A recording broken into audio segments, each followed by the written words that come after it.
کرنا ہے، روحانی جو ڈوز دے رہا ہوں، روحانی جو تھراپی بتا رہا ہوں، اس میں جو پہلا سٹیپ ہے، جو سب سے اہم سٹیپ ہے، وہ یہی ہے کہ 5 وقت کی آپ نے نماز پڑھنی ہے۔ نماز روزے کی تو پابندی مسٹ ہے۔ پہلا کام ہم نے کیا کیا؟ ہم نے توبہ کر لی۔ دوسرا کام 5 وقت کی نماز بھی ہم نے باقاعدگی سے پڑھنی۔ روزے آئیں تو روزہ رکھنا ہے۔ اگر اللہ تعالیٰ نے توفیق دی اور ہمارے پاس اتنے وسائل ہوئے تو یہ بھی نیت کر لیں کہ حج بھی ضرور کریں گے، اور اگر اتنے ہی مالدار ہیں، اللہ نے دیا ہوا ہے، تو زکوٰۃ بھی ہے۔ تو یہ جو اللہ تعالیٰ کے رولز اینڈ ریگولیشن ہے، اس کو تو فالو کرنا شروع کر دینا ہے نا۔ روحانی تھراپی میں تو یہ تو بالکل مسٹ ہے۔ تو ہم نے نیت کر لی، توبہ کر لی، اس سفر کی طرف ہم آگے بڑھنا شروع ہو گئے۔ مبارک ہو جی۔ اب آتے ہیں جی روحانی تھراپی، روحانی ڈوز، روحانی خوراک کی دوسری منزل کی طرف۔ پہلی منازل ہم نے طے کر لی، ہم نے نیت بھی کر لی، معافی بھی مانگ لی، نماز روزے کی بھی پابندی کا آغاز ہم نے کر لیا۔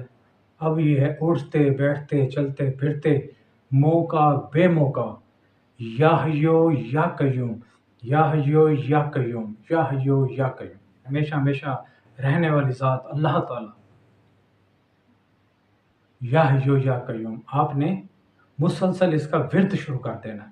جب بھی موقع ملے، جب بھی آپ فراغت نصیب ہو، اٹھتے بیٹھتے چلتے پھرتے آپ نے ذکر اللہ کرنا ہے، یا حیو یا قیوم۔ یہ آپ نے سلسلہ شروع کر لیا، 1 ماہ گزر گیا۔ 1 ماہ کم از کم پیریڈ ہے، اس سے آگے کا پیریڈ تو آپ خود بھی بیان کریں گے، میں نہیں بیان کروں گا، کیونکہ پھر تو آپ عادی ہو جائیں گے، آپ کو وہ چیز نصیب ہو جائے گی، آپ کو روحانی طور پر آپ وہ منازل طے کر جائیں گے۔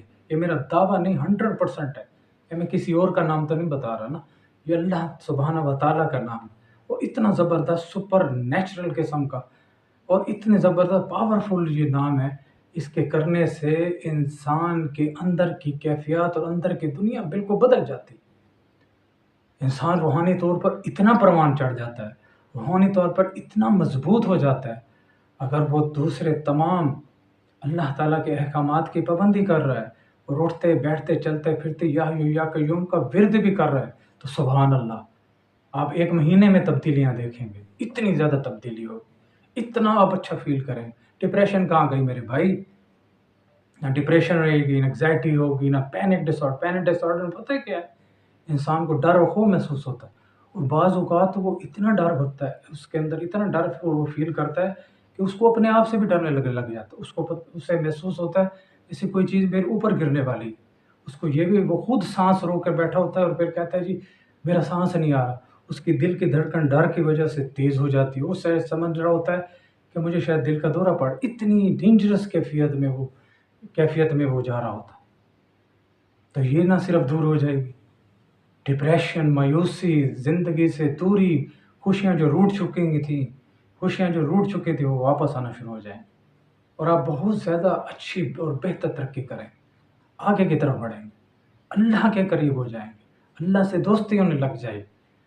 اور میں خود اس کیفیات میں سے گزرا ہوں، ان وظائف میں سے مجھے بھی گزارا گیا ہے، تو میں فیل کرتا تھا کہ مثال کے طور کے اوپر کوئی ایسے غمناک قسم کا زندگی میں کوئی حادثہ پیش آ گیا، کوئی کسی فوتکی پر چلا گیا، رونے والے ماحول میں پہنچ گیا، تو میں نہیں فیل کرتا تھا مایوسی، میں نہیں فیل کرتا تھا ڈپریشن، میں کسی قسم کا مجھے دکھ تکلیف محسوس نہیں ہوتی تھی، میرا دل مطمئن ہوتا تھا۔ تو اس سے ایسا روح میں پاکیزگی آئے گی، روح کی ترقی ہوگی، اور آپ روحانی طور پر اتنا ترقی اور اتنا پرواز کر جائیں گے کہ آپ کا ڈپریشن، انگزائٹی، پینک ڈس آرڈر اور اس طرح کے نفسیاتی جتنے مسائل ہیں وہ نہ صرف دور ہو جائیں گے، بلکہ خوشحالی، اس کا دورہ شروع ہو جائے گا۔ آزما کر تو دیکھیں نا، آزمائیں، آپ آزمائیں گے، آپ کو جو ہے نا اپنے اندر تبدیلی محسوس ہوگی۔ کم سے کم اس کا جو پیریڈ ہے نا وہ 30 دن ہے، زیادہ سے زیادہ جتنا مرضی آپ کریں، کم سے کم 30 دن تو ضرور کریں نا، اس 30 دن کے اندر رزلٹ نکلے گا، اور انشاءاللہ آپ کامیاب ہوں گے، اللہ آپ کو کامیاب کرے گا، اللہ سے دوستی آپ کی بڑی مضبوط ہو جائے گی، اللہ سے محبت کرنے لگ جائیں گے۔ آپ کی جو روح ہے وہ جب طاقتور ہوگی، روحانی خوراک اس کو ملے گی، روح اپنے اندر ایک پازیٹیوٹی کو پھیلائے گی، ایک زبردست قسم کی روحانی روشنیاں پڑیں گی، اور وہ ہوتے ہوئے جب جسم پر گریں گی، دماغ پر گریں گی، دل پر گریں گی تو وہ روشن کر دیں گی۔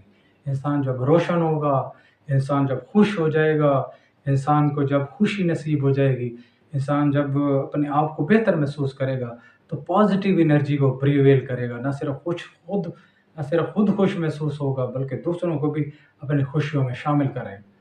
تو میرے بھائیوں، میرے بہنوں، میرے دوستوں، یہ بڑا اچھا اور زبردست قسم کا ایک روحانی تھراپی ہے، ایک روحانی ڈوز ہے۔ آپ اس پر عمل کیجئے، آپ کو اچھا رزلٹ ملے گا۔ اگر رزلٹ نہ ملے، آپ مجھے برا بھلا کہہ سکتے ہیں، میں ہر رزلٹ کو ایکسیپٹ کرنے کے لیے تیار ہوں۔ تو آپ نے کوشش کرنی ہے، اپنی اصلاح پہلے کر لینی ہے، 5 وقت کا نمازی بنانے کی کوشش کرنی ہے، 5 وقت کا نمازی بن جانا ہے، اچھے اچھے کام کی نیتیں کر لینی ہیں، اور اٹھتے بیٹھتے چلتے پھرتے یا حی یا قیوم کا آپ نے ہر صورت اس وظیفے پر عمل کرنا ہے، اور پھر دیکھیے آپ کو کیسے ترقی نصیب ہوگی، آپ کیسے پرواز کریں گے، آپ کیسے اوپر کی طرف بڑھیں گے، اور اللہ تعالیٰ سے تعلق اتنا مضبوط ہو جائے گا۔ رب تعالیٰ جب آپ سیپریٹ بیٹھیں گے، خود بخود اللہ تعالیٰ سے باتیں کرنے لگ جائیں گے، اللہ سے دکھڑے بیان کرنے لگ جائیں گے، اللہ سے اپنی مجبوریوں کا اظہار کریں گے، اپنی دکھ تکلیف کا کھل کے اظہار کریں گے۔ آپ کا اللہ کے ساتھ تعلق بہت مضبوط ہو جائے گا۔ آپ اس کو شروع کیجئے، رزلٹ 100% ہے، بالکل تسلی رکھیے، یہ روحانی تھراپی ہے، 100% اس کی شیورٹی ہے، 100% کامیابی ہے، آپ کر دیکھیں۔ السلام علیکم ورحمۃ اللہ۔